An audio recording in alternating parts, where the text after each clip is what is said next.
Okay, I'd like to introduce Robert Evans, who's our timekeeper here. If you can't see him, just look for the shirt. We'll remind everybody of how this will work. Everybody will get 3 minutes for an opening statement. Robert will be the timekeeper, and then we'll have 8 questions, and you'll have 2 minutes to respond to the question, and then you'll have 3 minutes for a closing statement. So at this point, we'll begin with question number 1. Okay, right, okay. Introduction. We drew, so everybody knows your order for your opening statements. Okay? We'll turn it over to the panel.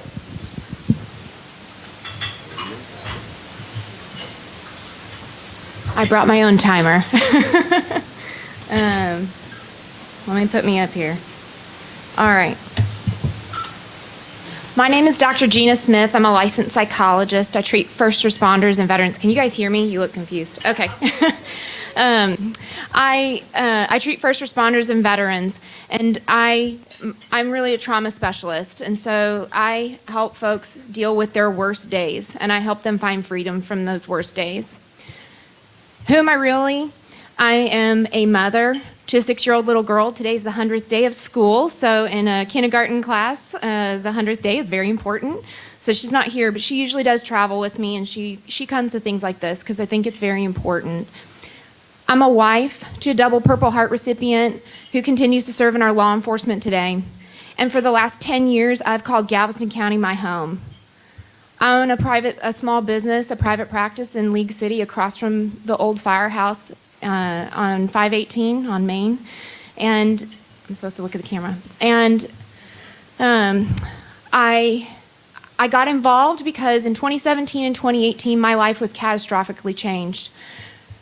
Many of you probably experienced something very similar. We had a lot of things going on in my house. We had a catastrophic flood. We had shootings. We had a school shooting.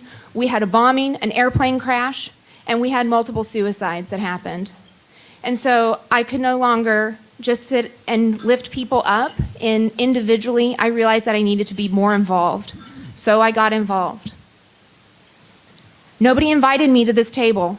Nobody invited me into politics. If you're a psychologist and you're doing your job just right, nobody knows what you think about anything. Your job is to uplift people, so nobody's business, my business is nobody else's business. My business is to work on other people and to work with other people. And I think it's very important that folks realize that that's what I have been doing in this area, in our community, and in the state of Texas. My alarm is also going off. The things that I think that are very important that we work on is election integrity, sanctity of life, protecting our Second Amendment rights, that we're addressing the safety issues that we have here in this county specifically and in Chambers County. I think we need to be supporting our law enforcement, addressing the border issue that we have because it's bleeding over here. And then we also need to be looking at our children. We need to look at school reform, school choice. We need to be uplifting our children, teaching them how to cope with life's daily struggles and be able to produce Texans that are going to be a part of a strong workforce. I'm extremely grateful to be here with all of you, and I am very, very honored because many of you, and especially our candidates here, I know 2 of them have served. They fought for my right, including my husband. They fought for my right to stand up here and say that I'm running for District 23 and that I want to be able to represent you. Thank you very much. Thank you, Dr. Smith. Next up is Commissioner Keith Henry. 3 minutes. It is definitely a pleasure to be here today. I am, again, Keith Henry. I currently serve as one of the city commissioners of the great city of Texas City. I first like to say is I am enjoying being the only Democrat, and I'm enjoying actually watching you guys battle it out in the primary. We're not too much Republican on Republican violence. So with that said, though, I like to tell you I'm going to speak extemporaneously today. I'm a kid that grew up here in Galveston. I grew up in a very disenfranchised community. I am someone that was not likely to be standing here today. Certainly someone who I didn't even think I would be an elected official. Nonetheless, I speak of the promise of being American, the promise of our democratic virtues. I know I just joked about Republican on Republican violence. I know today's political climate is very polarizing, but I'd like to remind us first that we are all Americans, regardless of which party. And again, whatever happens in the general, or whatever happens in you guys' Republican primary, again, we still all serve on the same team. We must continue to remember that.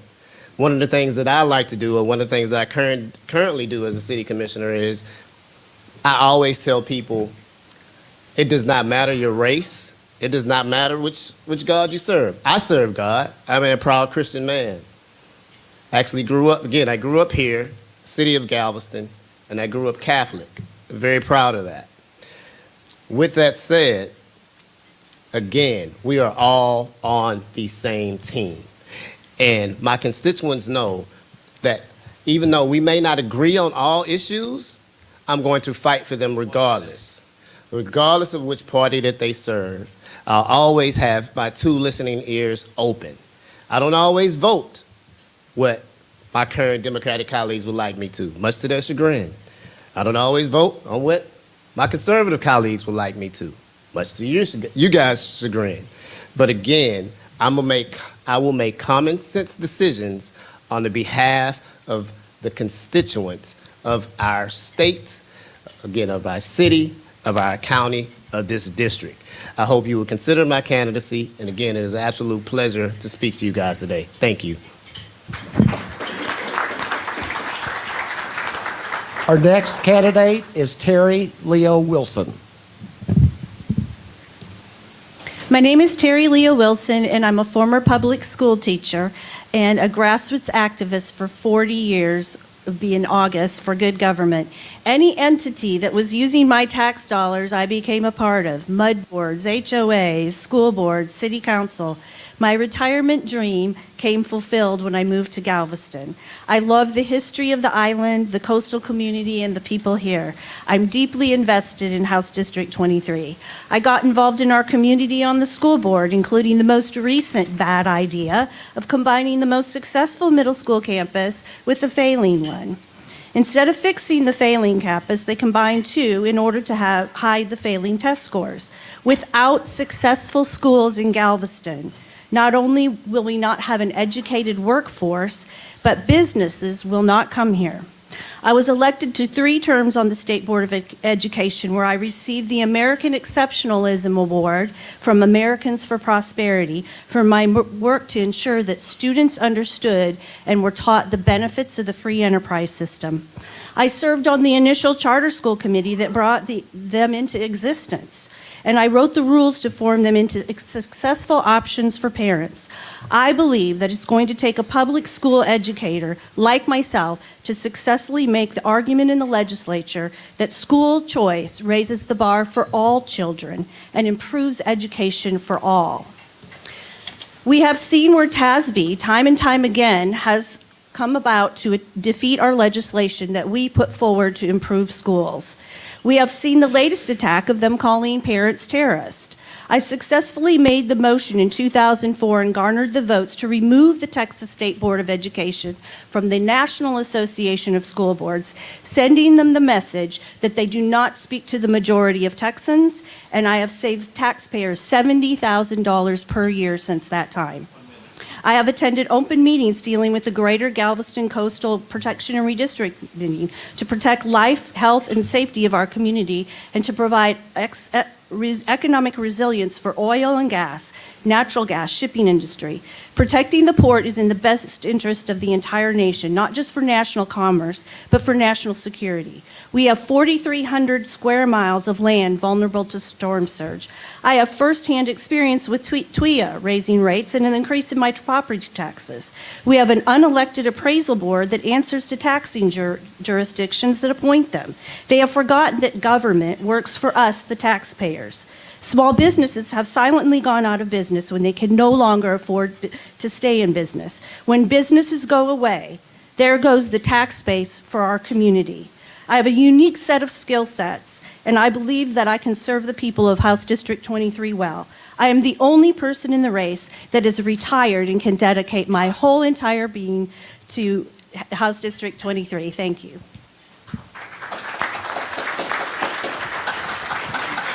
Our next candidate is Dr. Abel Longoria. Good morning, and thank you for being here. I want to thank the Chamber for putting this together. I think it's important that we all learn the issues so that we can make informed decisions. I'm Abel Longoria. I've lived the majority of my adult life.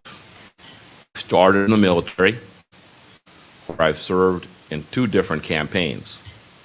I earned a Bronze Star under one. In between both campaigns, I went to medical school.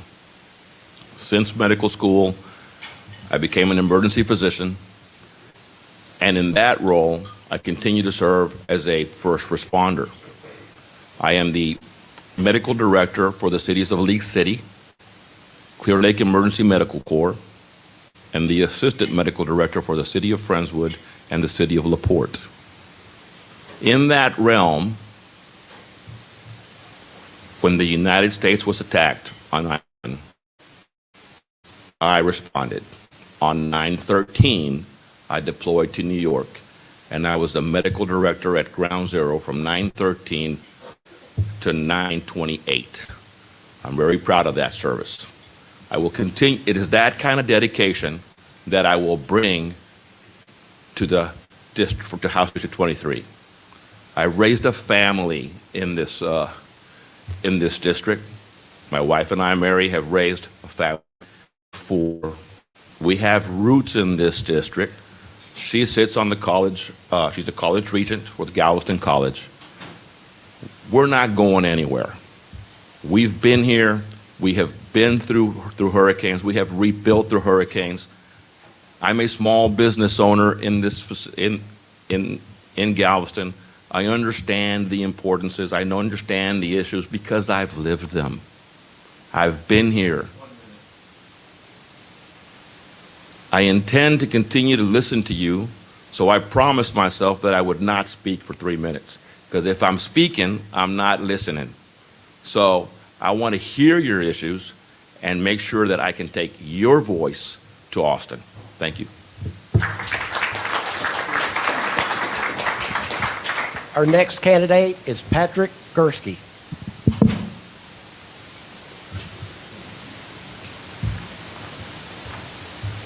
Good morning. How are all of you today?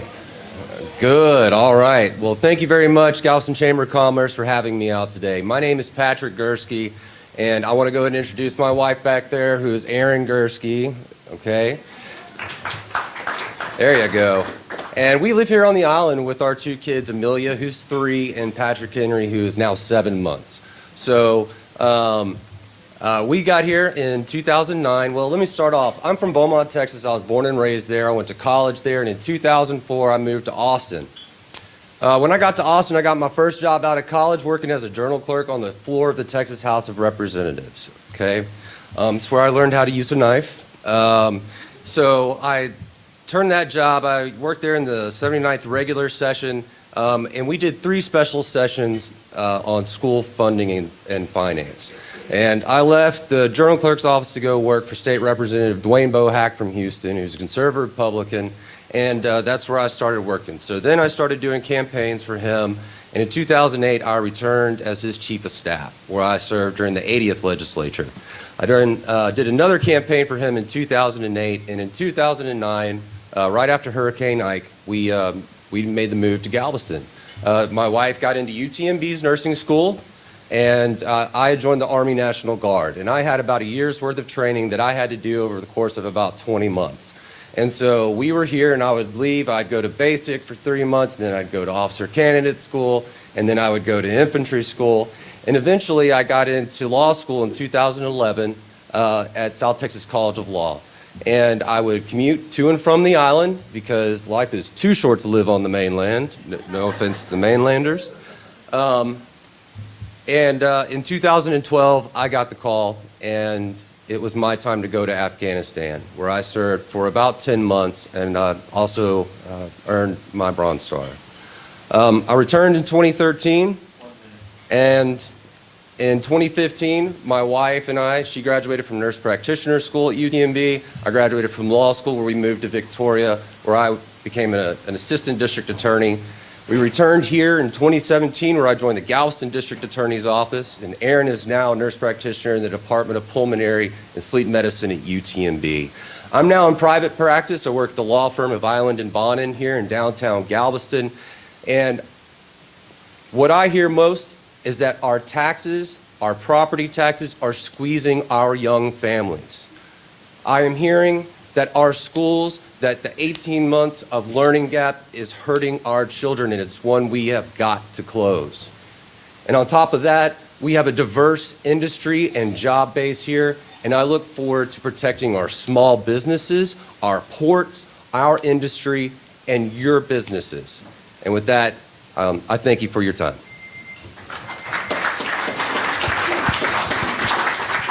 Okay, candidates, we have our first question. It is, over the last several years, small businesses have faced many challenges, including mask mandates, vaccine mandates, supply chain shortages, and even being shut down by the government. If elected, what legislation do you plan to work on to protect businesses? Do I go first? Yeah. Okay. We're not rotating. Initially. This is the first one. Okay. I own a small business. So the shutdowns affected me in an incredible way. What I saw was that suicide rates went up. I couldn't find paramedics to come and get my patients so that they could be hospitalized. We had something very serious going on. And what I was hearing from the other small businesses was that they were losing incredible amounts of money. They were not able to pay their rent. They were not able to pay their employees. And now everybody's having trouble finding employees. I don't know if many of you know, but there was actually a ruling today. There was an injunction that was offered. My husband was under a vaccine mandate where he's missing a kidney and spleen and some organs from Iraq. And he was under a federal mandate for vaccines, and today there was an injunction saying that for nationally that is going to be held off, which is great because that means he gets to keep his job.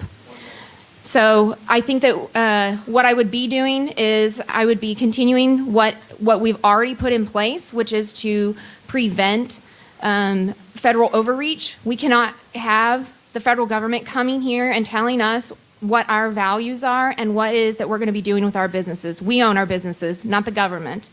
We need to be making sure that we are keeping the liberal policies out of our businesses so that we have pro-small businesses and that we're supporting what each individual business wants to be doing. We shouldn't have mandates in this way. That's not what we all signed up for. We've got enough regulations that we have to follow, and so adding more on top of us is not helpful. The other part of that is that we need to be empowering our workforce so that they can actually return to work, and they need the opportunity to have what they need to do that and to feel like they're not being oppressed in that. Oh, you're four. I'm sorry. I'm four. Yeah, we're on the wrong order.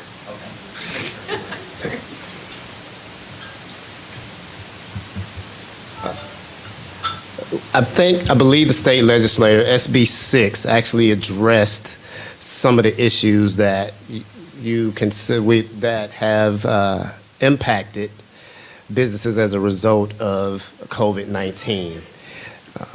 I think I speak for all of us when we say that regardless, again, of which part of the aisle you're on, that we all have families to feed, and everybody has, again, been adversely impacted by, economically impacted by COVID-19.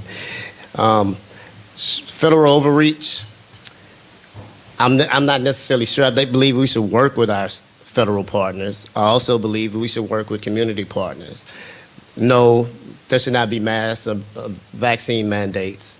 I think that will go against our Constitution and anybody's autonomy and right to choose. Nonetheless, we do have to listen to science and ensure that our public health and our public safety is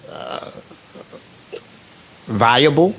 How do we do that without, we're in a different era these days. How can we transition and create workforce development programs that actually subsidize businesses and not allow us to go back to a time where, again, we're all adversely impacted. That's it. Thank you.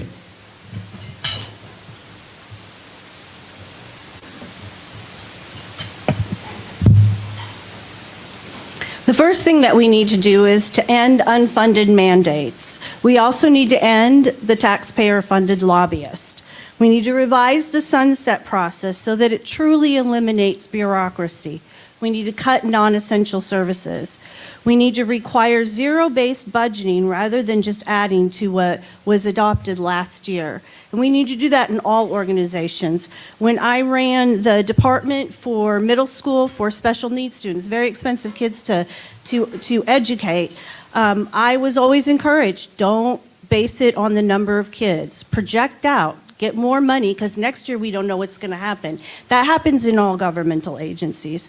We need tort reform to protect small businesses from frivolous lawsuits. We need to revise the 1974 Natural Disaster Act to clearly define what powers the governor has and what powers the legislature has.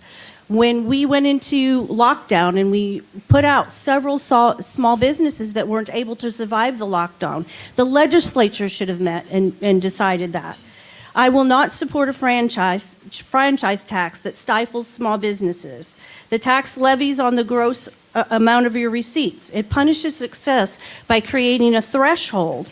And I also will not support minimum wage raises. That kills small business. When you take a minimum wage, people move from other states to go to a state where they don't have a minimum wage because there's more jobs and more opportunities. That is especially true for young people. Sorry.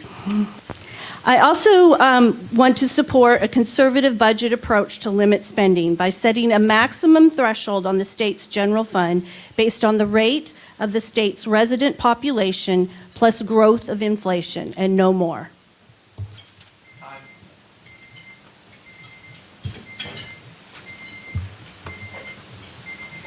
In general, I oppose all mandates. Government needs to support our small businesses, not mandate or regulate them to death. If we stay out of the way, I know Texans will lead the way in creating new jobs and a pathway to a new economy. Young minds are creating new business lines that need to be supported. We need to introduce them to local chambers of commerce just like this one, that support these businesses, that are there for us, that help us when times get rough. As for vaccine mandates, I don't require them in my place of business, nor do I believe anyone should. I'm in favor of protecting the doctor-patient relationship. Nothing should get in the way of that. Not government, not insurance, not anything, period. Whether an individual gets a vaccine or not should be a decision that that individual makes under the consultation of their trusted physician. Everyone's medical condition is unique, and every individual should advocate for his or her own health under the guidance of a physician they trust, period. Thank you.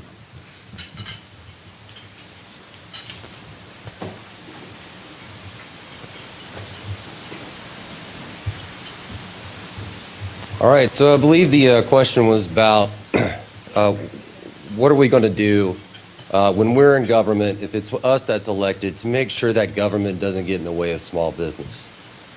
I have a friend that opened up the Market Station bar here in downtown Galveston.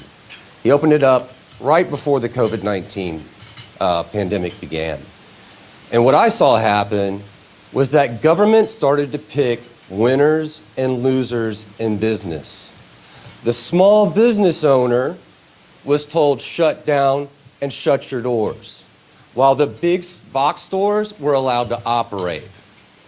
If I am elected to the state legislature, never again will government be the decider of who wins and who loses. Everyone's business is essential. Everyone's job is essential.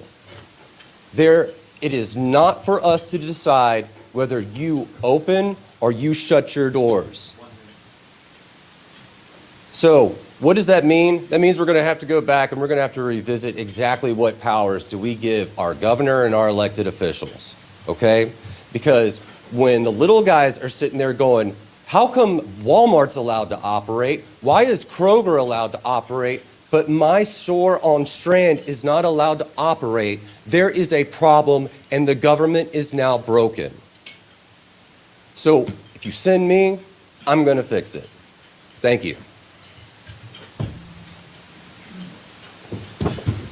Commissioner Henry, you will take the lead on this second question.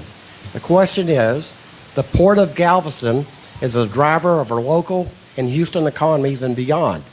What issues and projects do you see as most important to the port, and what would you do to prioritize their needs and how those would be funded? I heard most of the question. Would you mind repeating the Sure. last end of it? The Port of Galveston is the driver of our local economy, Houston and beyond. What issues and projects do you see as most important to the port, and what would you do to prioritize their needs, and how would you get those funded? So here in the greater Houston area, obviously we are an economic powerhouse. I believe that the greater metro Houston area is ranked 9th in terms of GDP in the world. With that said, how do we look at increasing our industry? How do we look at, again, working with both our federal partners and our corporate partners to bring, especially here in the city of Galveston, to actually ensure that we increase our tourism? I think that's not just at the state level. I think that's both at the municipal, the county, both state, all levels of government, to again ensure that we are always economically viable. We currently are. Again, being ranked with GDP being ranked at 9th across the globe. That's pretty significant for areas such as ours. And this is probably not necessarily favorable to the Democrat lexicon. I think actually we have to reduce regulations. We have to allow businesses to be businesses and to be creative and again ensure American ingenuity. At the state level, again, we have to look at how do we continue both to continue to protect our. There's still some environmental sustainability that we need to look at. But again, if we continue to cripple our industries, we will not be a viable society. So thank you.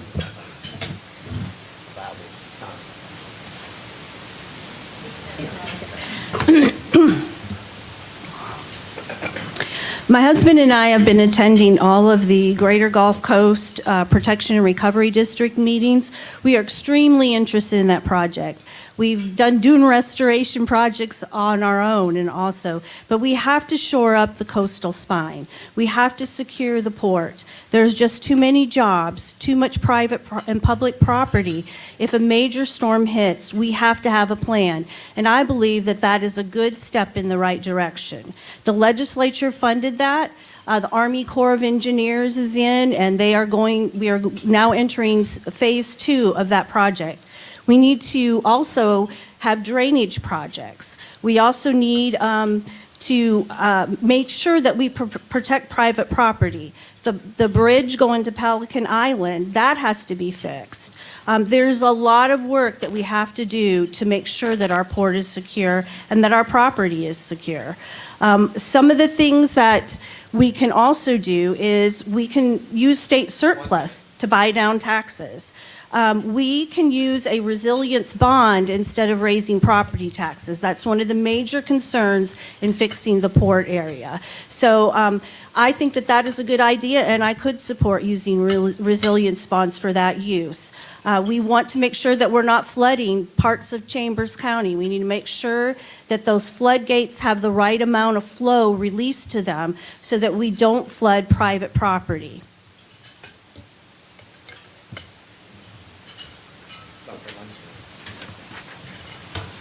All right. How can I help the port? Appropriation of funds. As the 4th most popular cruise port in the United States, the Port of Galveston cruise operations has a huge economic impact on the region and state economics. We need to ensure that nothing jeopardizes that. I would lean heavily on partnerships with Mr. Reese, the Pilots Association, and others to ensure that their voice is represented in Austin. The port is another example where we need to do a better job at reminding our federal partners to not forget about us.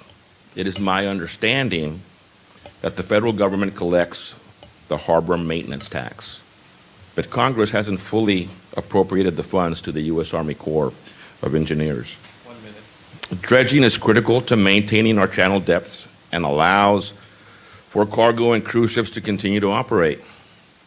We need to remind our federal partners that this too is a border, and we're not going to let them ignore this one either. Finally, we need to develop the wharf on Pelican Island. And we need to design a complete a multi-purpose bridge to that island in order to ensure that products can be exported and imported into that product.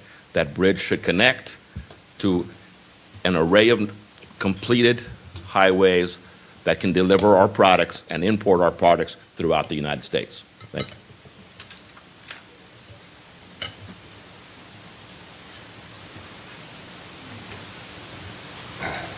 All right, so one of the first places I went after I announced my run was to go sit down with the Galveston Wars President Roger Reese. And so let me start off with, they have a great master plan. You can go download it, you can read it. I think that the vision that Mr. Reese has set for the port is a great one, and I hope to get behind that. Obviously, the Pelican Island Bridge, it's got to get rebuilt. And it can't just be a bridge for vehicles, it's got to have that rail connection. If we're going to build out Pelican Island, we've got to be, if you're going to have a container port or if you're going to put LNG or whatever you're going to put, you're going to have that rail connection. You have to have that intermodality. So I support both developing that land and the bridge to connect it. The other big piece of that is the Port of Houston has continued to hold on to their land, and it's stopping the development of Pelican Island. And I think they need to, they need to make a decision. What are you going to do? Because you're holding back one of the largest pieces of port development on the Texas Gulf Coast. And so if it requires filing a bill again to take it away from the Port of Houston, I'm willing to do that. And along those lines too, the cruise business has just been great for downtown Galveston. In the years since Aaron and I have moved here, we've seen the Strand just grow and grow and grow. And I think a lot of that is from these cruise ships that are coming in during the middle of the week, bringing people from their cars into downtown Galveston. And so along those lines, we've got this great new third cruise ship terminal going in, and I'd love to see a fourth cruise ship terminal, okay? That's a great business for all of us. So I want to support the cruise ship business. Let's keep them coming in. Let's get this Royal Caribbean terminal built, and let's look at building a fourth one.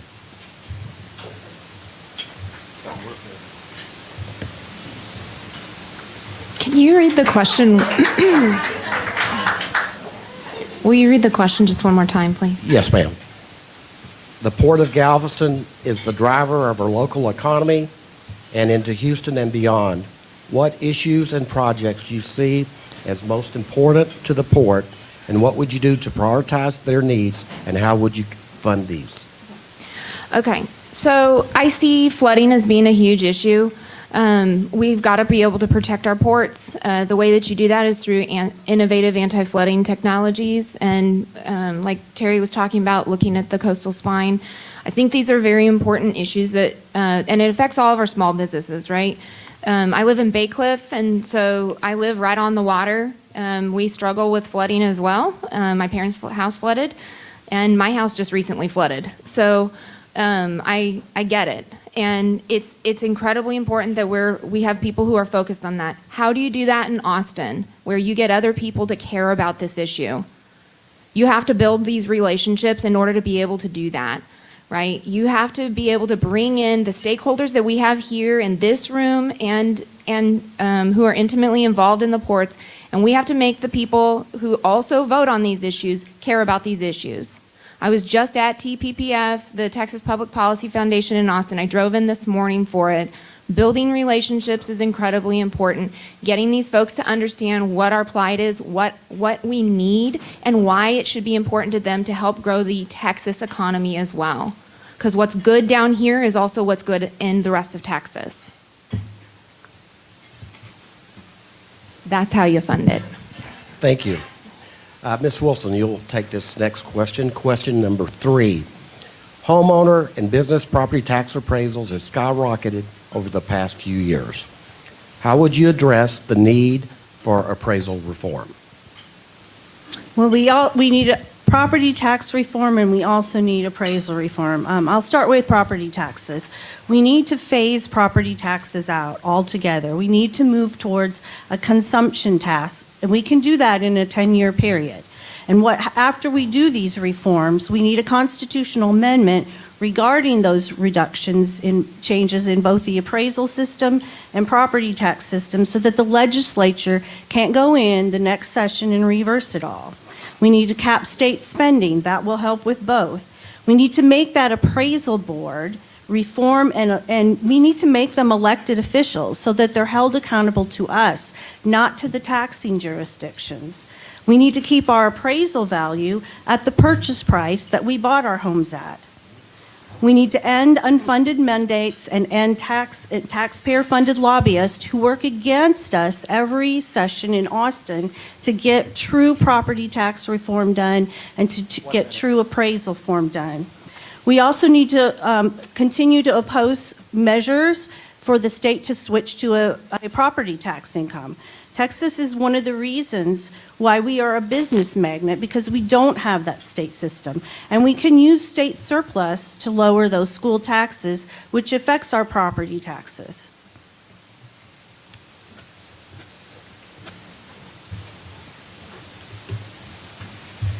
Appraisals are what appraisals are based on sales of properties that are similar in our district. So I think the real question is, how am I going to lower property taxes? This is non-negotiable. We need strong leadership, and we need to find an answer. First time with Terry, I think the state can implement stronger spending caps on state government. Second, we need to look at state spending and make sure that we eliminate all waste, fraud, and abuse. eliminate things like taxpayer-funded lobbying. I was reading an article that estimated that in 2017, $40 million was spent on taxpayer-funded lobbying. 40 million of your tax-paying dollars went to lobby people, your elected officials, to do what you want. If you don't like what they're doing, don't re-elect them. Give us that $40 million back and let us pay down taxes. And finally, I believe the state needs to do a better job at funding public education, which will also help lower our property taxes. Thank you.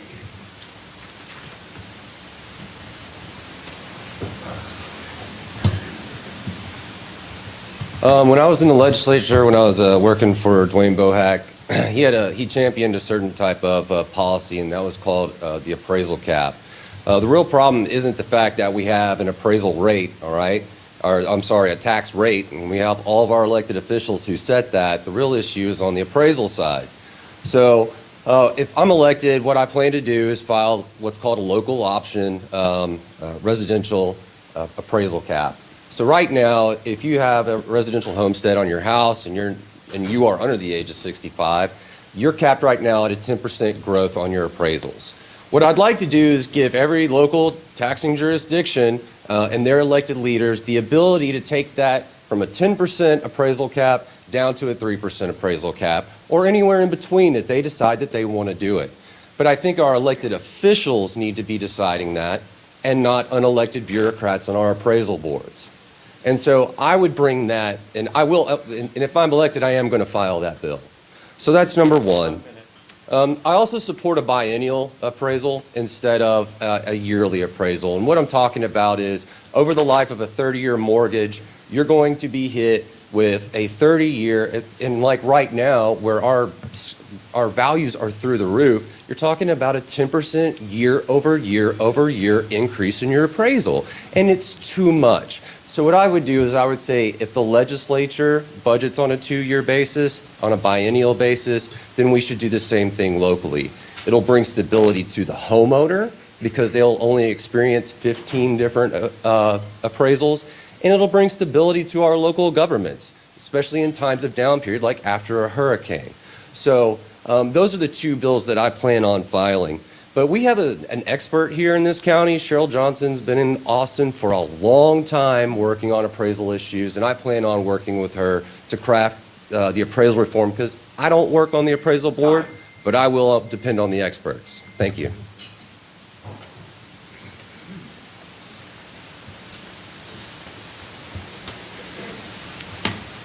So, property tax.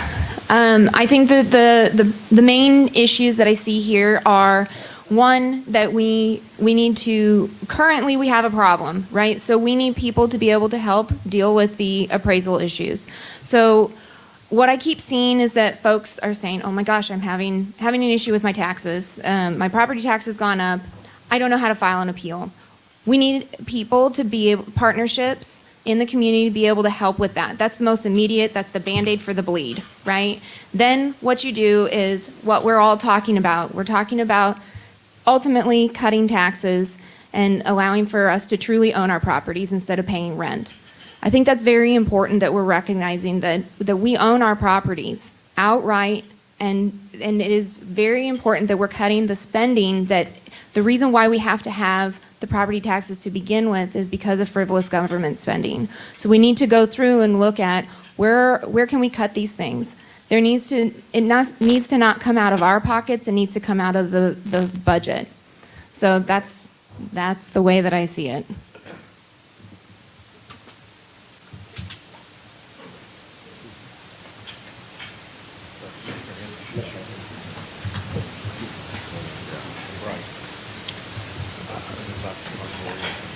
Certainly need to begin with an appraisal reform.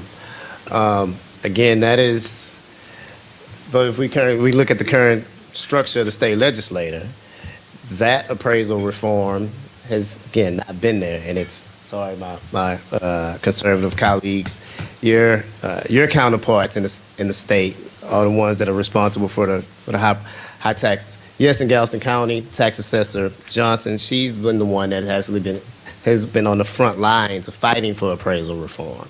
I do like Attorney Gursky's idea of a biennial appraisal, but we also have to look at inflation, right? And inflation has impacted our economy pretty much in every industry.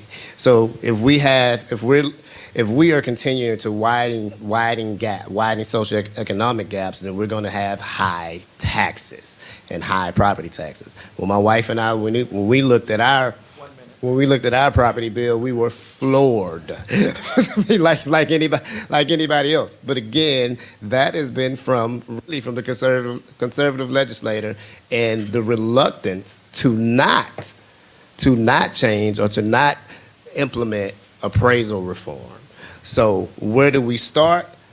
Honestly, my ideas have not been evolved on this, but I do know that I am, like everybody else, is impacted with higher property taxes. So thank you. You guys have a wonderful day. Okay, Dr. Longoria, you get question number 4 first. All right. Oh, yes. Representing a district on the Gulf Coast comes with a unique set of challenges. One of the toughest challenges are windstorms. Currently, windstorm insurance is crippling property owners in Galveston. How would you address windstorm reform? Well, anyone who has lived in the district for any period of time knows that a viable windstorm program is important, that our premiums should not cost us more than our homes. Like any other insurance, whether it be homeowners, health, auto, flood, disability, I'm in favor for a complete transparency and reform of this product. I believe that if consumers know what they are buying, the market will fix itself. It is way too easy right now for insurance companies to confuse us with veils of paperwork and promises that become nightmares when disaster comes. Another little known fact about TWIA revolves around school finance. The recent increase in windstorm rates has increased the cost to maintain and operate our local public schools. But we don't get credit for that expense when it comes to calculating the amount that is recaptured. Simply stated, it costs more to operate a school on the coast than it does anywhere else. We should get credit for that cost when it comes time to calculating the recapture rate. Thank you.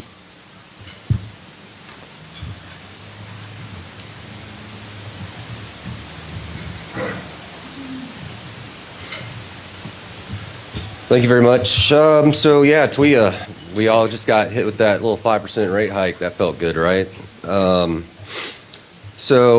I mean, it starts right there. We got to limit our rate increases. So, you know, we've got to say, hey, you know, if you're going to, you can't raise our rates more than maybe 5% a year is where it's got to be. But I think the real issue that I see, and I was looking up some legislation on TWIA that didn't pass, and the thing that I saw was, let's require a supermajority vote of the board in order to pass these rate increases. A simple majority shouldn't be there. We should be able to lobby all of these board members and put the pressure on them to say, this is not the year for a rate increase. When my grocery bill's up 20%, my gas bill's up 5%, my appraisal tax is up 10%, please, can you lay off with the 5% rate increase from TWIA? Can you save me just a little bit? Not this year, especially when you're sitting here going, when was the last time we got hit by a hurricane?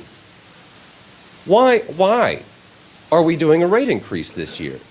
And it's not to make the insurance companies money, is to protect our homes in the event of a hurricane. So let's limit these rate increases. Let's require a supermajority vote of the board. And finally, let's open it back up to the private sector. Let's let private insurance companies come back into the coast. Let homeowners decide, do I want to be with TWIA or do I want to go with my own insurer of choice? So that's what I would do. Thank you.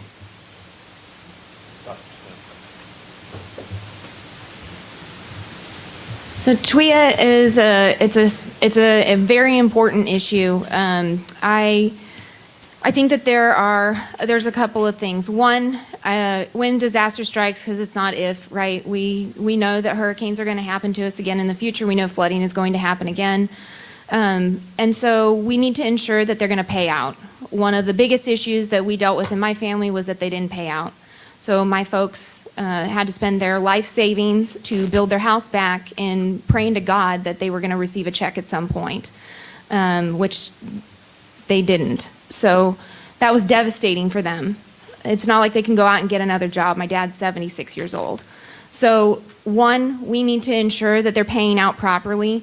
Two, I agree, we do need to start looking at what's the competitive way, what's the true Republican, conservative, Texas way to do something. You put competition in it. So we do need to start looking at whether or not we really want to have just one organization that's controlling our insurance.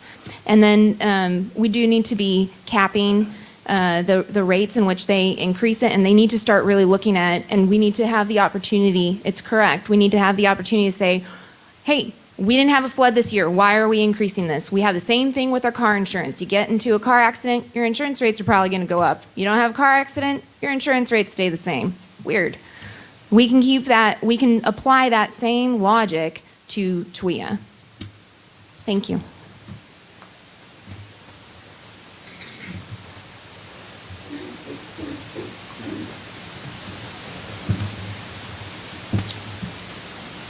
Could you repeat the question, please? Representing a district on the Gulf Coast comes with a unique set of challenges. One of these toughest challenges are windstorms. Currently, windstorm insurance is crippling property owners in Galveston. How would you address windstorm reform?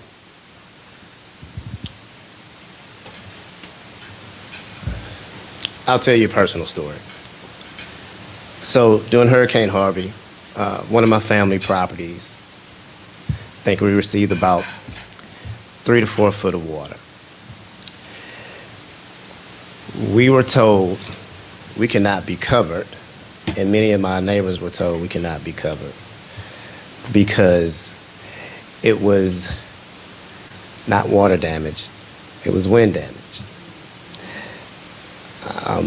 That personal impact to both my family and members in that community will never be forgotten. I think competition is absolutely great. Nonetheless, there needs to be more regulation for insurance or companies. If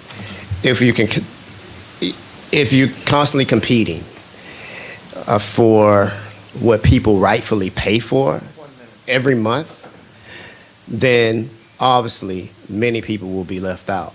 Again, we talked about property taxes, that are an increase of property taxes. All these are correlations of why we are in the position that we are in now. Because again, it is the insurance companies, it is these high rates, inflation that are causing us to pay, not be protected by current insurance companies. Again, more regulation definitely for the insurance companies. They need to be held more accountable, because if I'm someone that pays a substantial every month, I need to know that insurance company is going to be held accountable and is going to be there for me when something happens. And we also realize that something is not happening. These biblical storms, they don't happen every 50 or 100 years now. They're happening almost every 6 months to a year now. Thank you. Mr. Gursky, you get question? Oh, I'm sorry. I'm sorry. Okay. Oh, I'm sorry. Okay. We absolutely need transparency in the rate hikes. It was very disappointing to have a rate hike put in, and then right before, they went all the way up to the cap before the legislation took place. So I will work with those who are experts in the insurance field. I'd like to actually serve on that board because it's so important to this area. We need to limit the rate increases. We also have to have competition and open it up to the private sector. We need to clearly define what is wind and what is flood damage in the insurance policies. Again, transparency. One of the things that has stopped us from having true reform is taxpayer-funded lobbyists. The professional lobbyists know how to work the system. They have friends, they have contacts, they have access, but you as a citizen don't have those same accesses. This is just one instance. I know Abe mentioned that 41 million was spent, but this year, 75 million was spent by local governments trying to work against our taxpayers and taxpayer-funded lobbyists. There was a ballot measure in March of 2020 that took a supermajority of Texans that voted for limiting and banning taxpayer-funded lobbyists. So I think that's important that we get rid of that so that we can make true reforms, not just in the insurance area, but in schools and in all these other things. I have two opponents sitting on this panel that didn't even vote in that primary, so their vote was not heard. So if you say you're going to oppose taxpayer-funded lobbyists, you need to get to the polls and let your voice be heard on these things. Mr. Gursky, I was so excited for question number 5, I jumped the gun. But question number 5, the Chamber is supportive of the Ike Dike.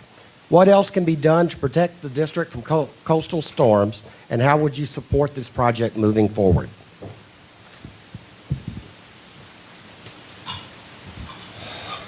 Well, the devil's in the details on the Ike Dike, right? Let me just put it out there. There's two kind of competing plans right now. There's a ring levy plan, and there's Dr. Merrill's plan. And I support Dr. Merrill's plan. If there's a real issue, I have a real issue with the ring levy, because what it's going to do is it's going to cause us to have to eminent domain a whole bunch of lands or a whole bunch of private property over here in Fish Village and over on Tightman Road. And in addition, what they're talking about doing, they initially came out with the plan was, on Bolivar Peninsula, they were talking about putting the this kind of ring levy type of dike thing on the north side of Highway 87. Well, again, government was picking and choosing winners and losers. And if your property was south of Highway 87, well, I guess you were just screwed, And so we've got to take a look and really engage the Army Corps of Engineers to make sure that whatever plan that they decide that they're going to come up with isn't going to come in and take away our businesses and our homes, but at the same time provide us some protection to our industry. I mean, the gates at Bolivar Road, that sounds like a great idea to me. But if we're going to do this, we need to do it the right way. During Hurricane Ike, there was a geotube over on Highway 87, and it broke, and it caused more erosion behind that geotube than it did anywhere else. So we have to be wary of what we decide to do, and if we're going to do a dune system, there can't be any breaks in that dune. So we have got to get involved. We've got to get down into the details, and I will be a part of that. I'll get in there, and we got to make sure that we represent everyone, not just here on Galveston, but also up the coast in our other part of the district on Bolivar Peninsula.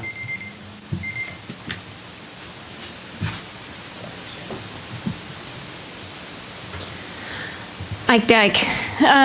So I missed the meeting that was yesterday for the Bay Area Economic Group. I have been going to those. If you guys don't go, you should go. This is not a plug for them, but this is important stuff. This is where they're talking about Ike Dike, and they're talking about flooding and innovative flooding technologies. This is incredibly important. The other thing that is very important is that we're addressing the current flooding that we do have and improving our drainage systems that we have. I live in Bay Cliff. That's an unincorporated area. San Leon, unincorporated area, all the way up into Chambers County. There's a whole host of folks that are struggling with flooding, and when it rains, it floods.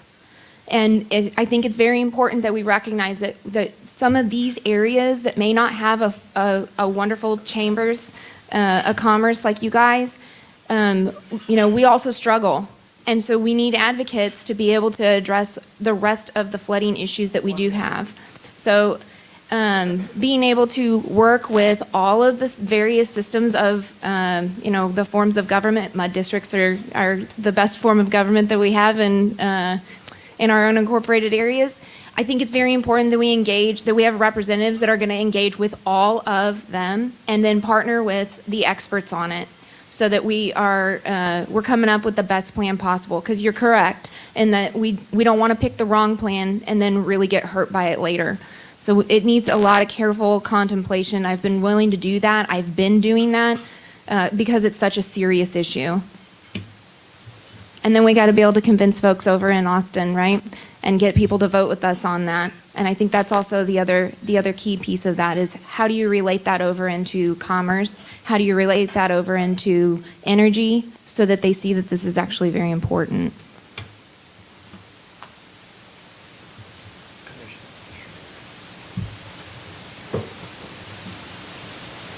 I support the Ike Dike plan. Not only does it protect us, it also it provides jobs, infrastructure. Again, we do not, if you've had a home flooded, and I can almost guarantee you if I take a survey of everybody in here, most of us have been impacted by a storm within the past 2 or 3 years. Again, that is why I completely support it. I really don't see an issue with it. It's needed. It's needed. I know many opponents of it think it's too expensive, but I ask you this. How expensive is it for us to constantly go through recoveries every other year? Thank you.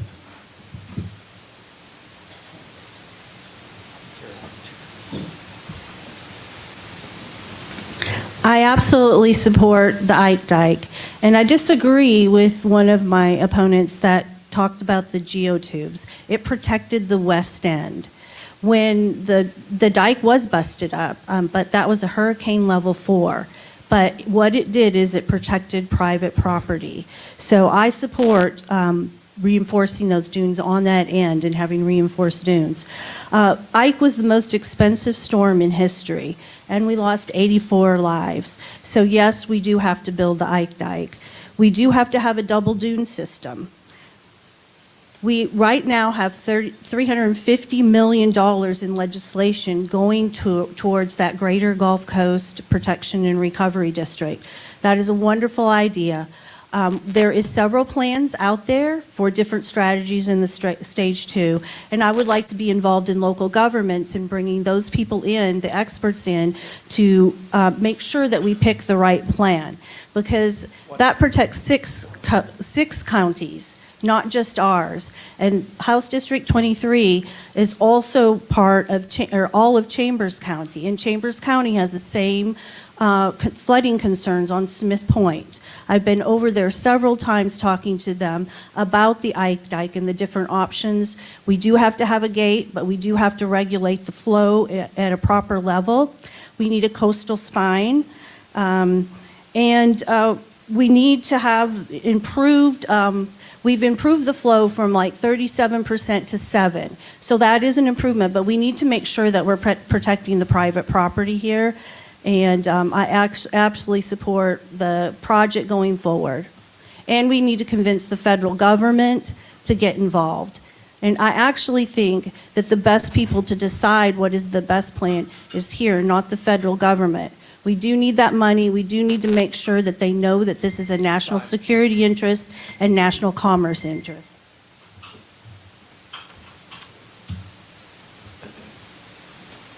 I believe I'm the only candidate that lived on the island during Hurricane Ike.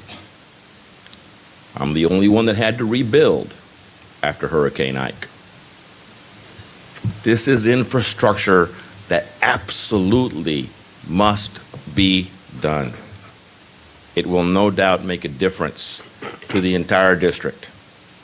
During our next hurricane, it will save lives in our district. It will save jobs in our district, and it will prevent an inevitable economic disaster throughout the United States. Can you imagine what would happen if our petrochemical industry would take a direct hit? If it's a 10 to 15 flood into our petrochemical. Talk about a supply chain interruption. This little virus is a nothing compared to what that would do. This is the perfect example of an issue that we share with our neighboring districts. We need to lock arms with those representatives, with county leaders, with city leaders, and convince our partners at the federal government that this is infrastructure that is vital to the district and to the petrochemical industry of the United States and arguably the entire Northern Hemisphere. Along with the Ike, we need to ensure that the funds are appropriated to complete the highway projects along I-45, I-10, State Highway 146, and complete the Grand Parkway. We need to be able to get our citizens from the entire district out of here in case of a hurricane. If a hurricane happened tomorrow, there is no way out that we wouldn't be bottlenecked by some kind of construction. Just getting here from League City or trying to get here from the Baller Peninsula is impossible. So thank you. Dr. Smith, you're first up with question number 6. What specific steps would you take to work with other Texas legislators to address the border crisis?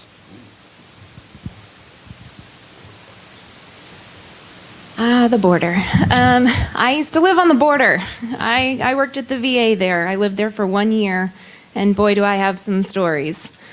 I think that it is extremely serious. I think that we need to partner. The question was exactly to who are you going to partner with, or what are you going to do?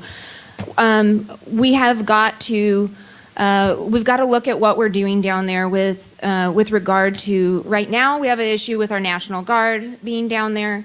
The funding that's happening with that, we really need to be looking at that, supporting our National Guard properly.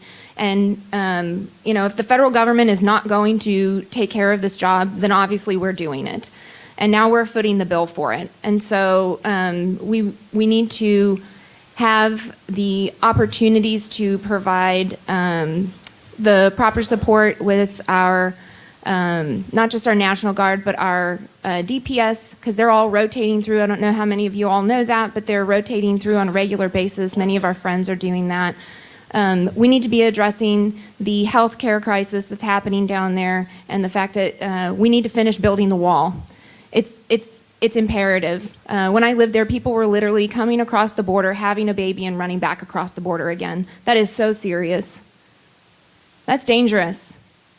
I worked at the VA, and literally next to the VA, what we had was where they were having the children. That was literally connecting the wall. What we have here is that we have a cartel problem. We've got a serious drug problem here. We have a fentanyl problem. We had 5 overdoses in 1 day in Bay Cliff 6 weeks ago. Our volunteer fire department is overwhelmed. We have got to get this drug problem under control. The only way to be able to do that is to absolutely partner with the legislation and to be able to finish building the wall and to be able to provide the proper technologies so that our people have what they need in order to be able to keep us safe.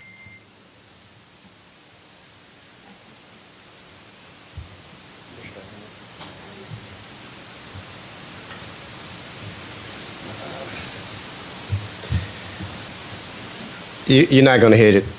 I'm a very candid politician, probably more so than I should be. I have a real issue with the question.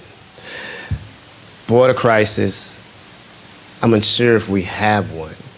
People come to America. First of all of us come from immigrants. I was an individual born in a family that generations well before me didn't have really a choice. So, nonetheless, I stand before you, again, as an elected official. America is a country of opportunity. Not saying that criminals don't come from the border, but we have criminals here in even our own country.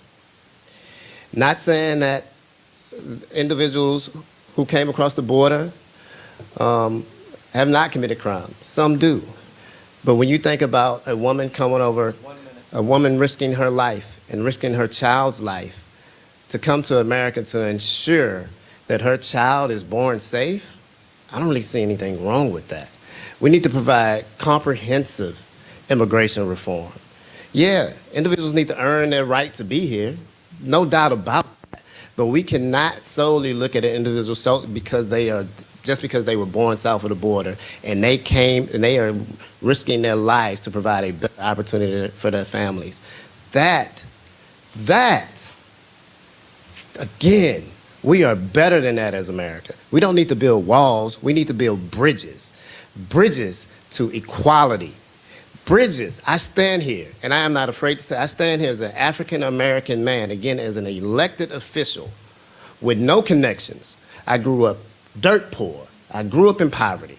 And if somebody would have looked at me and said, this kid, because of the neighborhood that he's from, does not belong here, that is a serious issue. And that is what we're saying when we ask that question. Thank you.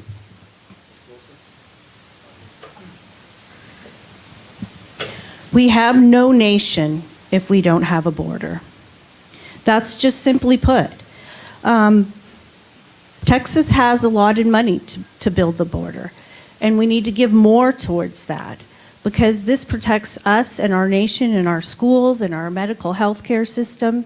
We should then turn around after we finish building the border ourselves and not wait for the federal government to do it and sue the federal government for the money back. I also think that we have to redefine what the definition of amnesty is. It's an affront to every tax-paying citizen to have illegal immigration when there are people waiting in line to do it the right way. We need to cut off the incentives that draw people here. The magnets, the health care, the welfare, the schooling. We also do need to employ the National Guard, but we need to do it in a better way and in a different way. Right now, the National Guard goes down there, and they don't have a time certain to come back to their families or their jobs. And there is a higher rate of suicide going on right now because they just don't see an end to it. We need to mandate E-Verify. We need to put economic pressure on Mexico.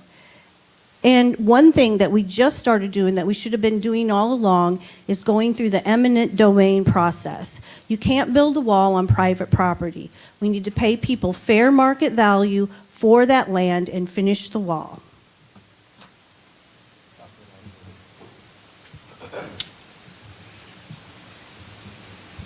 All right. This is a responsibility of the federal government. Although, having said that, our borders do need to be secured. So I'm in favor of building the wall as one of the aspects towards that security. However, no matter how well we build a wall, we can't continue to allow the federal government to liberally allow asylums, therefore making our wall extremely porous. I will work with the state attorney general to find solutions available to us to stop the generous use of asylums. And will petition our federal partners for the need to reform a broken immigration law system. Period. Thanks.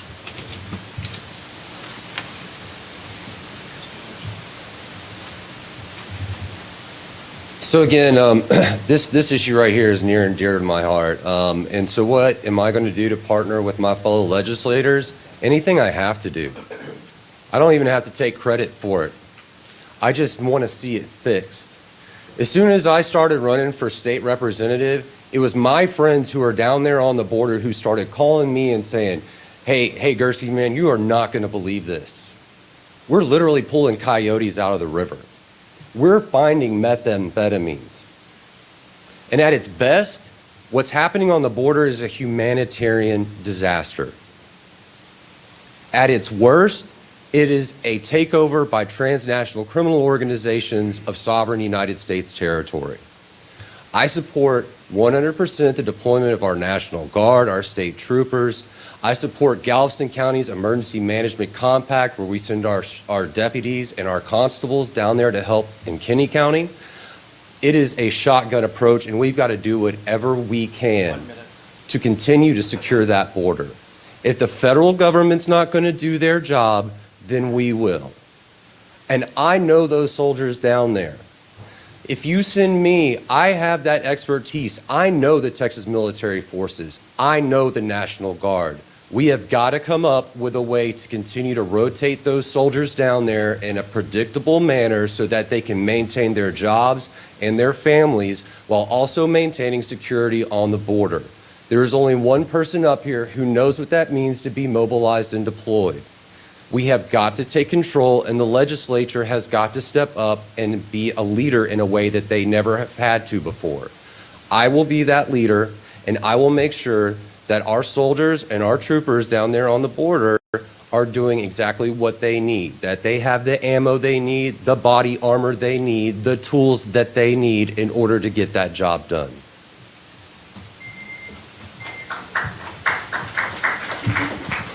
Commissioner Henry, you have lead on question 7. Please tell us your priorities on pre-K to 12 public education in both independent school districts and public charter schools. In addition to being an elected official, I'm also a certified teacher. So,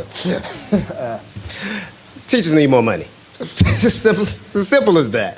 And we look at, I think currently the criminal justice system is appropriated at $6.9 billion. That is 5 times more than what public education is here in the state of Texas. So what we're essentially saying is we would rather pay for we would rather put our kids in prison as opposed to actually providing them adequate educational resources, to transition into the workforce. Think about that, $6.9 billion on criminal justice. And that is appropriated at 5 times more than what our education system is. Texas is ranked 35th in the nation in terms of education. Our great state of Texas, one of the economic power centers of the world, the energy capital of the world. It's not because we lack money. It's because we put our priorities in the wrong place. Again, we need to pay our teachers. We need to fund our school districts because right now it's disproportionate, at a more proportionate rate than what we currently have. And again, if we constantly look at just teaching our kids TEKS and not actually providing, again, workforce development programs that transition into viable work programs, then of course, yeah, you're going to have more crime in the state of Texas. Texas is better than 35th in the nation. Our kids deserve better than 35th in the nation. We should stand here and we should be proud, and we should seek to be number 1 in the nation in public education. Thank you.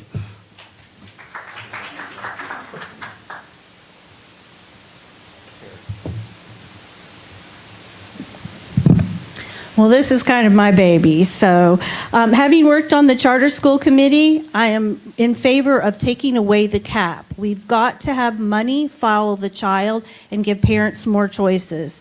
No parent should have to leave their child in a failing school. I wrote the rules to start charter schools. I received from the National Charter Association the Star of Texas Award for Innovative Partnership. Parents need a choice. Parents are obligated to withdraw their child from a failing school. Again, the money should follow the student. We need to stop teaching to the test. Standardized testing creates a climate of teaching to the test. If not tested, it doesn't get taught. We've seen that in the area of history, that our kids are solely lacking in that because there's no STAR test for history. Students should take subject matter area, chapter, and end of the year test and do a norm reference test like the Iowa Test of Basic Skills that almost all of us took at the end of the year to compare Texas progress with the progress of other states. We need to emphasize basic skills and the foundations of reading, math, science, and history. We need to create more of a vocational track and vocational skills for those kids who are not choosing dual credit or college bound. We need to stop paying teachers based on seniority. We need to pay teachers based on performance. We need to have competition in education. It raises the bar for teachers as well as it raises the bar for students.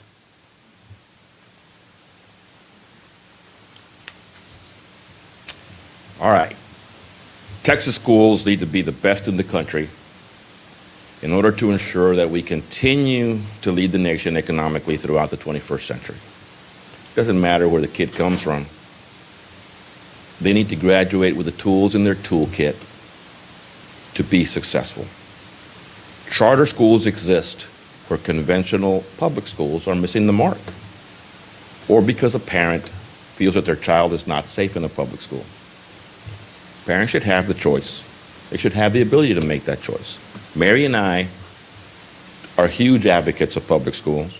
We've raised 4 children on the island. They're all products of Galveston ISD. All 4 of my children have received their bachelor's. 2 of them have gone beyond their bachelor degree. One has got a double master's, and the other one will be the next generation, Dr. Longoria. In 2 years, she will complete the transition from tour to doctor. 1 minute.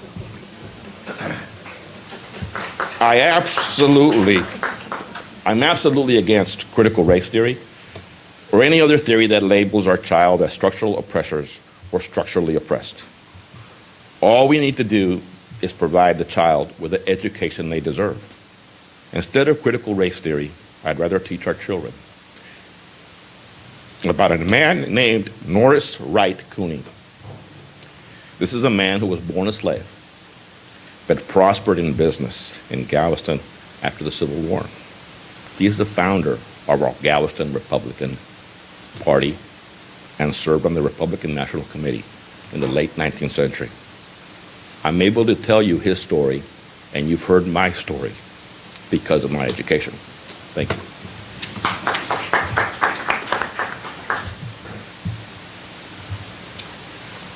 Hi. So I am a public school product. My wife is a public school product. My mom's a retired public educator, counselor, and diagnostician. So in our kids, I can make you this promise. If I'm elected, I will be the first state representative to have represented this district and have children in public schools. My problem is that, I live in the East End Historic District. I have a public school that's a block from my house that is failing. And so when my daughter starts kindergarten here in 2 years, I'm faced with, do I send her, 80 blocks down the road to Oppie when I could be sending her to a school that she could walk to, a block away from my house? And when I talk to Shay Job as a trustee on the Galveston ISD school board, I find out that we're sending $18 million of our taxpayer dollars back to Austin to be laundered through the general fund and sent back. And I have a real problem with that. So I think Robin Hood has got to be ended. I think we have got to bring our taxpayer money back home. And for these failing schools, it's a shotgun approach. It's all hands on deck. If vouchers are the solution, let's try it. If charters are the solution, let's try them. We've got to do everything we can, especially after we kept our kids out of school for a year. We have created a situation and we have created the problem. We have got to do everything, and every option is on the table.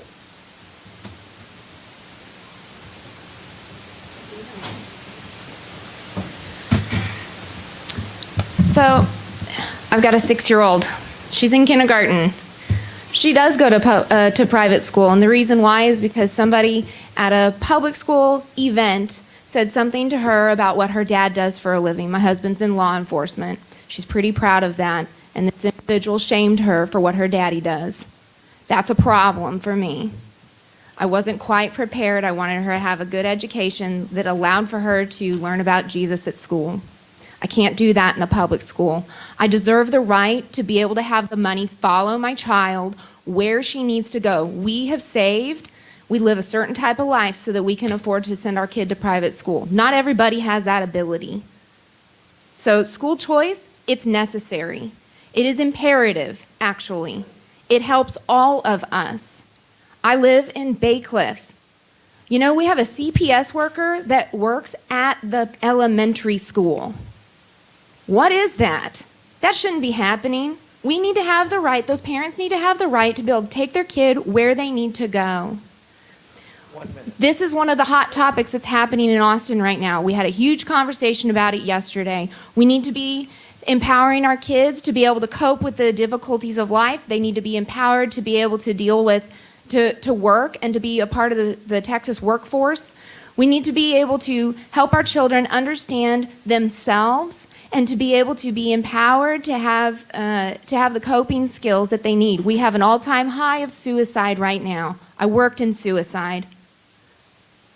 I have seen more children under the age of 12 that have been suicidal in the last 18 months than I have in my entire career, and I started working in suicide when I was 20 years old. That is terrifying. Gina and I were talking about that beforehand. Social emotional learning, I taught that. I know exactly what that is. I taught it to the highest of the high-risk kids. You know what that does? Social emotional learning, when you teach that individually or in a small group setting, not within a school system, you know what happens? It raises their literacy rate and their math rates. So you're really talking about teaching children how to step up and how to move up. We need to empower our kids. We can do that in school choice. All righty, the final question. Ms. Wilson, you'll have this question. It's a three-part question. Community colleges are very important to the district.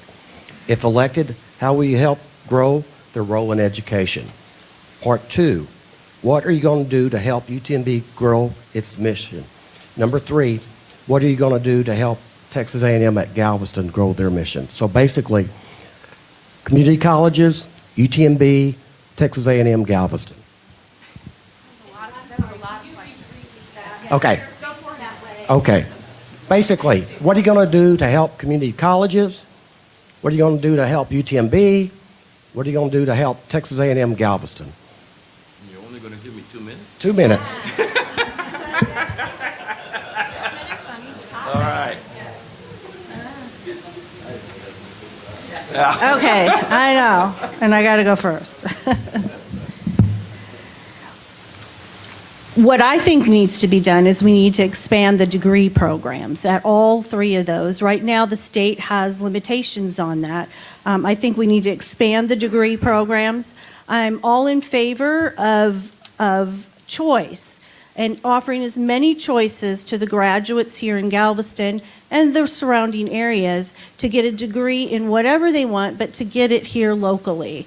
So I think that is one of the major things that will help higher ed grow.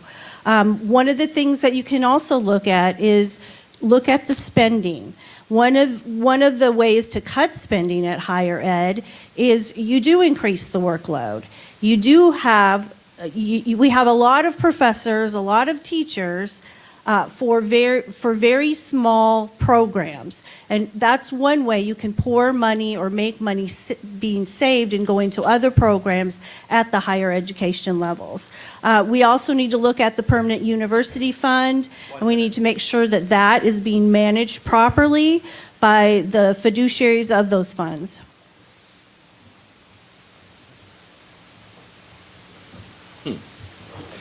Right. I'm living proof that education is where the American dream begins. The problem is that too many Texans are doubting whether that dream is still possible.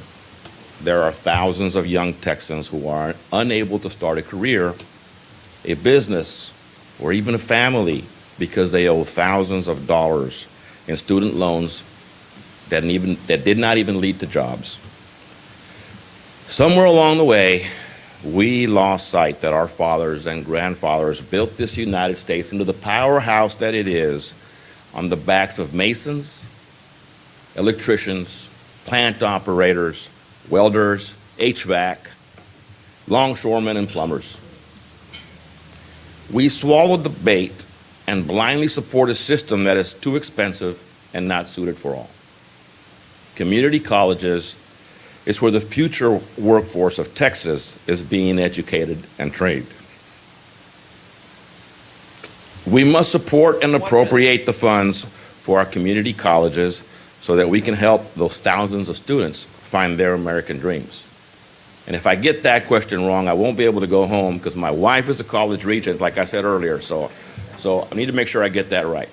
I am a product of UTMB. My claim to fame is I got into medical school without an interview because I was in Desert Storm when they were being offered. Someone took a chance on me. We need to pay that back. We need to make sure that UTMB gets appropriated all the funds it needs to get to make it happen. I have a child who graduated from Texas A&M. We need to make sure that they're funded.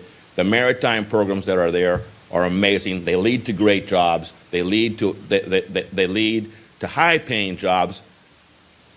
It is the jewel of Galveston, and we need to continue to encourage their growth. Thank you. Two minutes.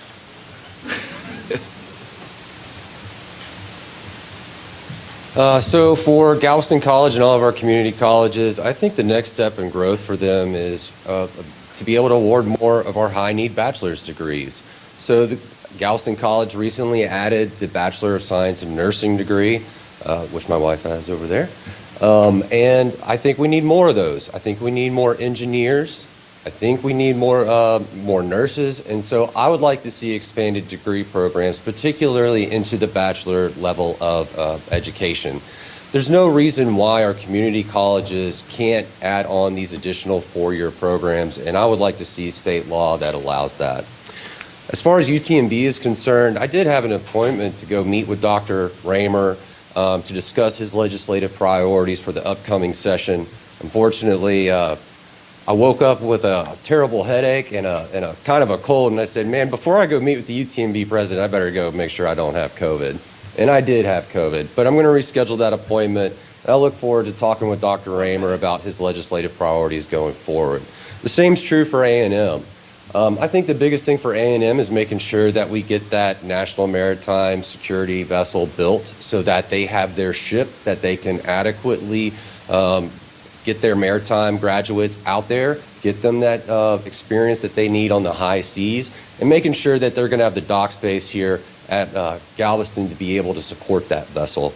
So, yep, I think the other thing too is we've got to communicate the need. There's a real dearth of maritime seafarers, and we've got to get it out there that A&M Galveston is that place that you can go and you can get a degree and you can get a high paying job. So, thanks. Yep.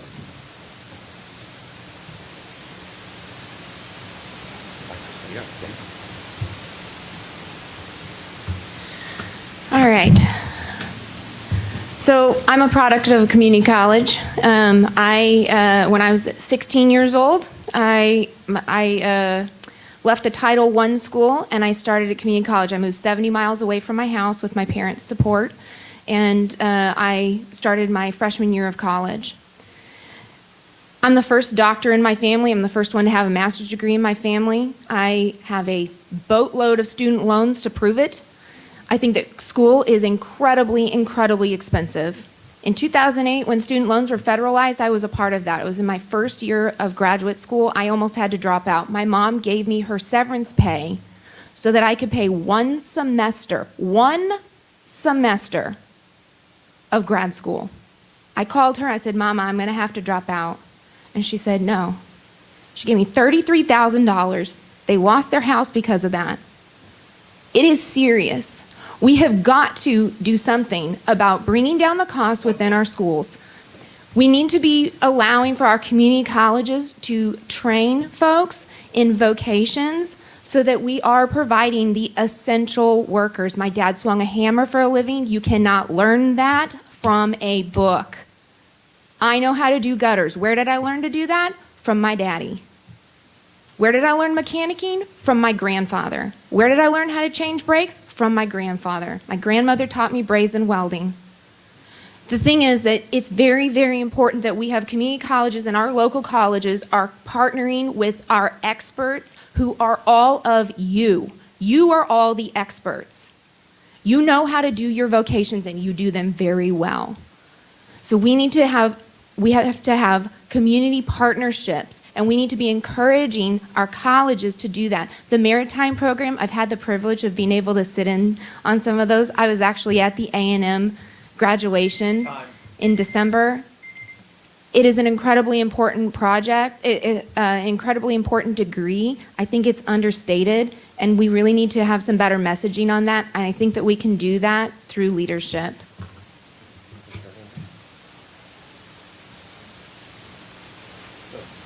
To answer all three questions, appropriate, appropriate, appropriate.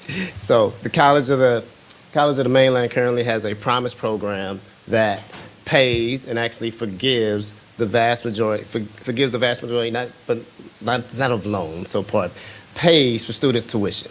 So the appropriation for Texas A&M College, I think another promise fund or foundation, economic impact grants will actually help sustain and promote, get more kids into college. For UTMB, again, more economic impact grants, providing more insurance, of having getting equitable access to health care for either the indigent or individuals who may have been adversely impacted by COVID.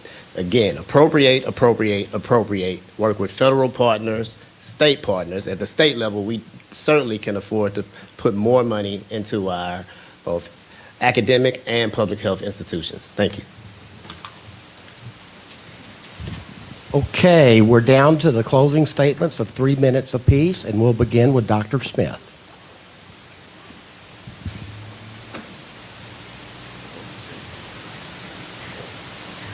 Well, I really want to thank all of you for sitting here and listening to us. I appreciate that a lot. I think that this is an incredible honor to be allowed to run for a public office. I was not, like I said, I was not invited into politics. I saw that we had a very serious need. I saw we had a lot of career politicians, and we needed people who were from our communities to be able to represent us. Who represents us better than ourselves? Who's going to fight for you harder than a mom? One of the events that I was at yesterday at TPPF, they were talking about parents as being the biggest and most important special interest group that we have. They are correct. I will fight hard for my child. Charlie is incredibly important to me. The thing is that if any of you, many people who know me, they know that I am extremely loyal. And when people come into my office for the very first time, the thing that I tell all of my first responders is, I say, I'm going to treat you like I would want somebody to treat my husband. And it's because I expect that whoever is treating my husband is going to do the best job possible. I'm going to do the best job possible. I'm going to fight for all of you like you're my family. You're my community. And this matters. We need people who are going to be strong on election integrity. We need people who are going to be strong on protecting your Second Amendment rights. We need people who are going to fight for our unborn babies. We need people who are going to be fighting for our children, for their right to go to school. We need people who are going to fight for our law enforcement. Oftentimes, those folks cannot speak for themselves. And who is there to do that except for us? We need people who understand mental health. This is one of the most challenging issues that we have in Texas to date. We need somebody who's there who is able to attest to what is happening within our children, our babies, our mothers, all the way up. This is a serious, pervasive problem. We have got to have people who are willing to fight. I am very grateful to stand here before you, and I thank you so much for having me.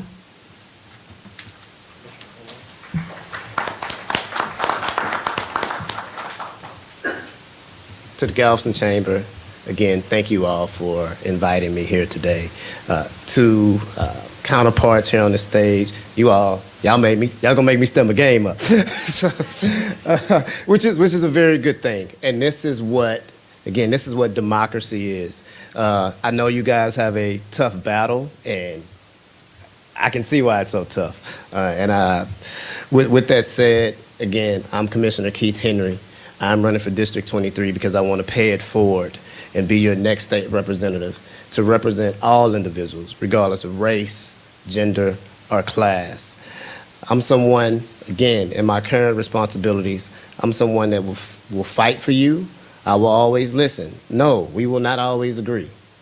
But again, I will make common sense decisions and write common sense legislation that, again, is in the best interest for our district and for our constituents. Thank you. Again, it was a pleasure.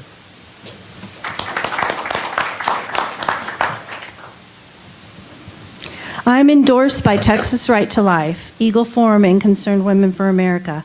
I have the endorsements of the pro-life, pro-liberty, and pro-family groups because they know me. I have worked in the trenches with them for years.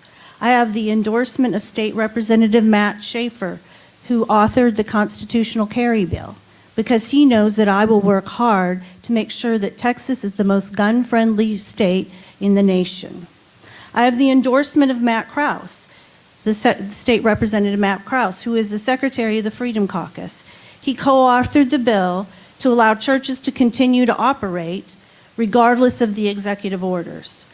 I have the endorsement from Steve Toth, who is the author of the bill that eliminated CRT from our curriculum. He knows that I wrote the bill, and I will work hard to get it passed to also remove CRT and social emotional learning from our instructional materials. I have the endorsement from the majority of the precinct chairmen in both Galveston and Chambers County because I've been there. Among my accomplishments, I received the Tribute to Women honoree for my work in the Republican Party. I also received the Faithful Citizenship Award from the U.S. Pastors Council for my work to preserve the values that we hold dear. I received the Texas Family Advocate Award from Concerned for Women for America and the Protector of the Family Award from Foundation for Life. For my work to preserve religious freedom in our nation, I received the Radical Religious Right Threat of the Year Award from the Atheist Society. I framed it as a badge of honor and put it in my office. Each election cycle, we have candidates that tell you, the voters, that they were going to fight to defend your freedoms and your conservative values. They will defend the unborn. They will defend religious freedom. They will get rid of CRT. They're going to protect the Second Amendment. But have they ever done these things before they ran for office? If the answer is no, they have not proven anything. It's their talking points. Those are some of the things that we have to ask ourselves. Why would you trust somebody to make laws in these areas that have never stood for them before now? The best way to know a candidate will do what they will do in office is to look what they have already done. There is too much at stake in House District 23 to leave the seat open to chance. I am a proven conservative candidate in this race. Not only do I have a public voting record on these issues, I have worked with the pro-life, pro-family, and pro-liberty groups now for decades in the trenches. That is why they're endorsing me, because quite simply, they know me and they know what I will do. I have a record to stand on. The choice is clear. Terri Leo Wilson.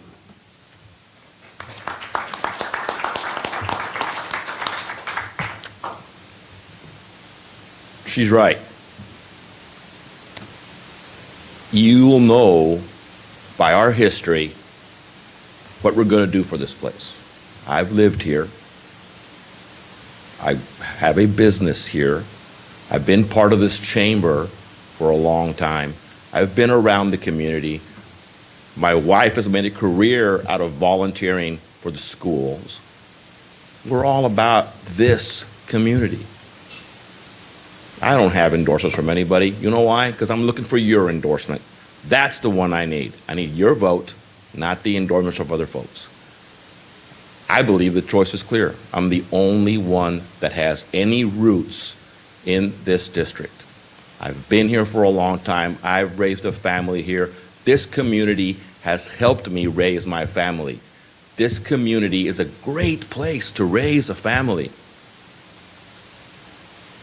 It is my turn to pay Galveston back. I am now willing to pay Galveston back. I've been blessed in my company. I have partners that'll take my shifts. I don't need to be here. I, too, have the time to give this district what it deserves. I'm prepared to do that. I'm not going anywhere. You'll still see me here because that's who I am and that's who I've been. The choice is clear. Dr. Abel Longoria, I've been caring for you for a long time. I will continue to care for you in Austin. Thank you.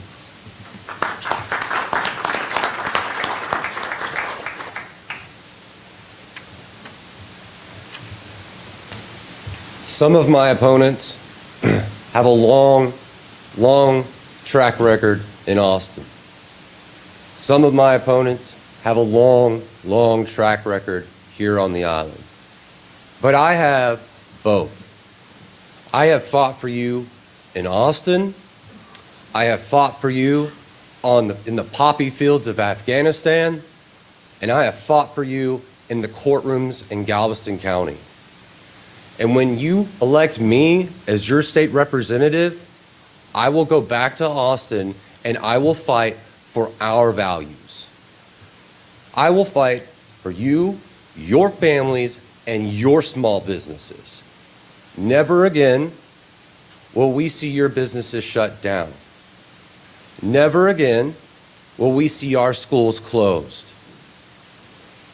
And if I have anything to do with it, never again will we see out of control appraisal creep burning into your wallets.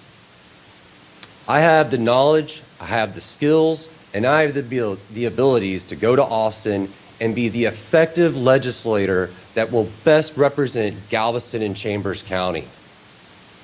I've been endorsed by Constable Jimmy Fullen. I've been endorsed by Constable Justin West, by Commissioner Joe Giusti, by Commissioner Darrell Apfel, and there's a reason why I've been endorsed by your elected representatives, and that's because they know me. And they know that when I go to Austin, I will be working for you. The choice is clear. I think that's what we all like to say. So vote for Patrick Gurski for state representative. Thank you. It takes a lot to step up and put your name on a ballot. Let's give all these candidates a big round of applause. Thank you, guys. Good job. Well, we appreciate you being here, and it's been, I think, a very good forum. And just remember, please vote.